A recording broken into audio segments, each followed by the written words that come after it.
Our next speaker is Tilda Mwai, Research Associate with Estate Intel, talking about data, about counting green to clarify the opportunity, really demonstrating and making the point that all of the savings that Rasmir was talking about, if we quantify them, then we can back them with finance, with other initiatives. Is Tilda in the room? There you are. Hello. Come through. Look forward to hearing. Thanks so much.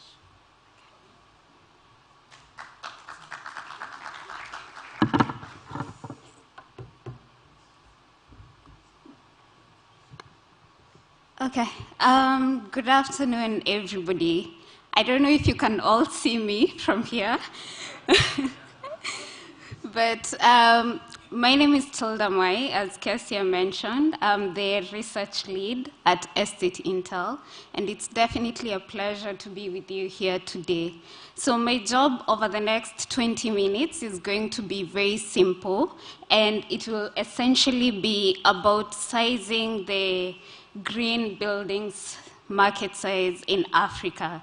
And to do that, we have come together as Estate Intel, collected data from the different building certifications that exist in the African continent, and also analyzed all the different kind of available data.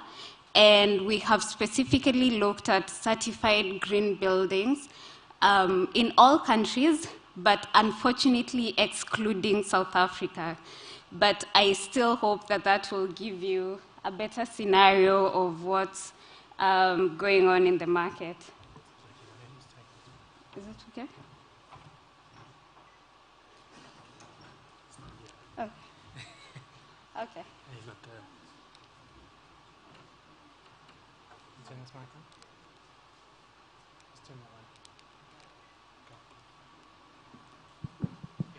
one. Okay, perfect. Now I think you can all see me, so that's wonderful. So as I mentioned, we'll basically be looking at the green market size and what's going on in the African continent. But I know most of you are wondering, what is Estate Intel, or who is Estate Intel? So Estate Intel is basically a Pan-African data bank, a Pan-African real estate data bank. And what we do, we track real estate markets across multiple African cities, and we aggregate this data into different forms of dashboards, project information that is useful to investors and all the different kinds of real estate stakeholders across Africa. As I mentioned, in terms of our running order, we'll just be looking at essentially what's the typical market size of the green buildings in Africa, what's the existing green gap, and how do we proceed moving forward. So in terms of the different types of analysis, and as I mentioned, in terms of the research that we conducted, by looking at all the different listed green building certification in different African cities, we've come up with a number that there are just approximately over 300 green buildings in Africa. And you might be wondering, why is this important for me to understand when I am in an affordable housing conference? The idea is that by looking, affordable housing is part of the real estate sector, and by understanding what's going on in the broader real estate market, then we have a fair view of where affordable housing ranks in the broader real estate market, and how much progress we have to make in order for the sector to catch up with the rest of the real estate sector. Now, with just slightly over 300 green buildings in Africa, you might be thinking this is not a lot, and especially because the global figure has been put at just over 120,000 green buildings globally. So 300 for 54 countries, 53, I said, excluding South Africa, is not so much to go by. But when you look at the kind of progress that has been made over the past 3 years, you will notice that countries such as Kenya, Nigeria, Ghana have seen tremendous growth over the past 3 years. Kenya has recorded an 80% growth in green buildings in just 3 years. Nigeria has recorded 130% growth in green buildings in just 3 years, and Ghana has seen just over 160% growth in just 3 years. So there has been a rampant acceleration in the race towards green in most of these countries. Now, IFC did not pay me to say this, but they do have the dominant market share in terms of all the green certified spaces across Africa. And I think that's obvious. I think for anybody who has been to any of the conferences that have to do with real estate, you've definitely come across IFC Edge. So they are putting in the work, and it shows. There are also other green certifications in Africa. We have LED and Green Star. Green Star rating most prominent in South Africa, but still has some bit of market share in the other different countries. And then there are others such as the Singapore BCA Green Rating, the French-based type of rating. There's still some other market players, but those account for just less than 1%. When you look at which sectors are being certified in real estate, I think it's quite obvious that the mainstream sectors always come first. So residential and office account for about 60% of all the green space that we see. And when I say residential, this is mainstream residential. Affordable housing is still at just slightly about 1% of the total green certified space that we have at the moment. And linked to that is the fact that specialist sectors or the alternative sectors are ranking quite low in terms of this green certified space. And so there's some bit of progress to be seen, but this is not surprising. It's the fact that these specialist sectors in the overall scheme of things are also still at a very nascent level of adoption in the different African countries. When I talk about specialist sectors, I'm talking about data centers, I'm talking about healthcare, I'm talking about education sectors, about industrial. There are sectors that are coming up, and hopefully as they continue to come up, then we'll see a lot more green in them. So we have looked at we have seen how the market is coming along, and we have seen green in the context of what has been certified.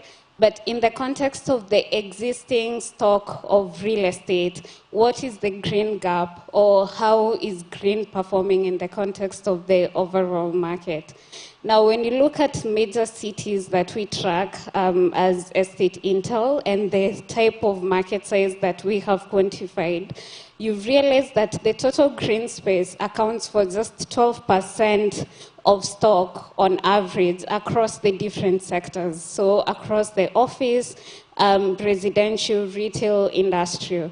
And I'm not sure if the graphs on the screen are quite clear, but the slightly less green is the total stock, and then towards the end you can see the green space. And so you can see some markets have made quite some bit of progress compared to others. For Cairo, when you look at the office bar to the top right, you can see that there's some significant green space compared to the overall total stock. When you look at other markets, there's still some bit of considerable growth to be done. In Lagos, for example, green buildings are only accounting for 6% of the total real estate market across the different sectors. In Accra, that's just 15%. Nairobi, just slightly at about 12%. And in Cairo, that's at 17%. So there's still some bit of progress to be made, and I believe that's why we are here today. And so, as I mentioned, there isn't much of affordable housing showing up in terms of the grand scheme of things, but that's not to mean that there are no hotspots or bright spots across the different markets. On my screen is one project that I came across, but Rasmil did highlight others, and I believe because we're in this conference, we'll see a lot more case studies.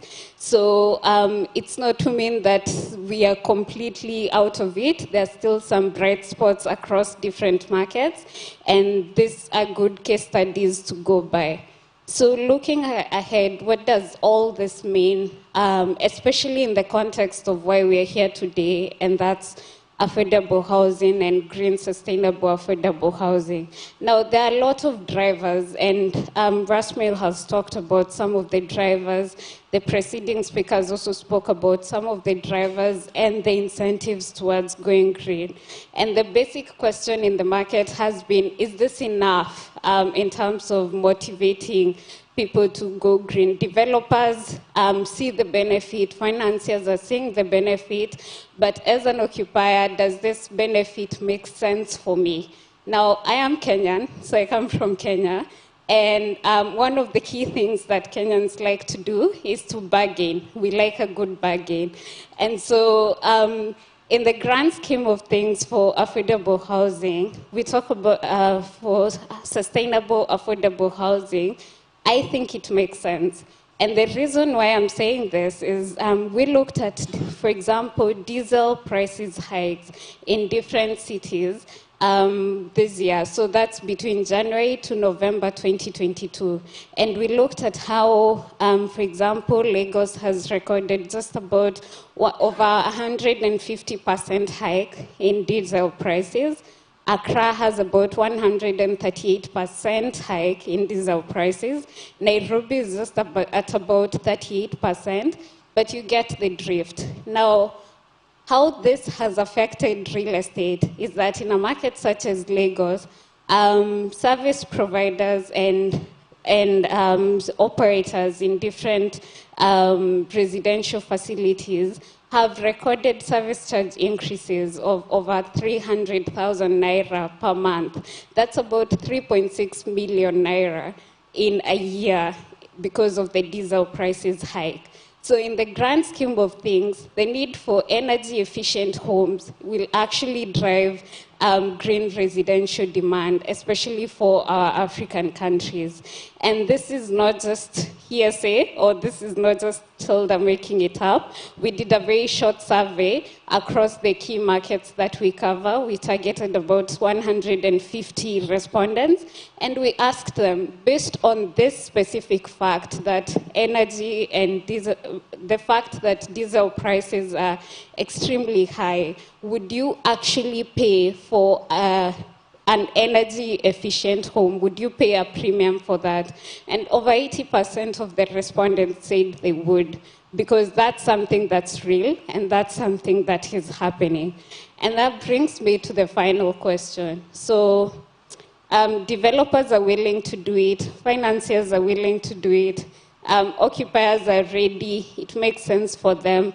Are the countries ready? So for us to answer this question as Estate Intel, we came up with something that we're calling a green matrix. And that's basically looking at the state of the countries based on the green building phenomenon or the need for green. And we looked at 5 key indicators in this market. That's essentially a narrowed down version of the green matrix, but this is essentially something that included very many different indicators to even allow us to narrow down the country. And some of the key things that we looked at is, have these countries committed to net zero? Are there existing green building legislations? Is it actually mandatory for people to incorporate green building legislations? Is there available local green financing for real estate in this in these countries. Is there innovative financing? Because things such as green real estate bonds also indicate a market preparedness for countries. And is there a presence of a World Green Building Council recognized in these different countries? Based on all these factors, Kenya did emerge at the top with a score of 72% as one of the most green-friendly countries that are likely to continue having a green matrix. Nigeria emerged second. This was actually particularly interesting because if you remember what we've seen in the previous graphs, Nigeria has very limited green building activity in the context of the total stock. But they are putting in the work and they're trying to align in a way that they're talking about legislation, they have made a commitment towards net zero, they are putting in the work. And so it came in second. And you can see the matrix in terms of the specific ranking.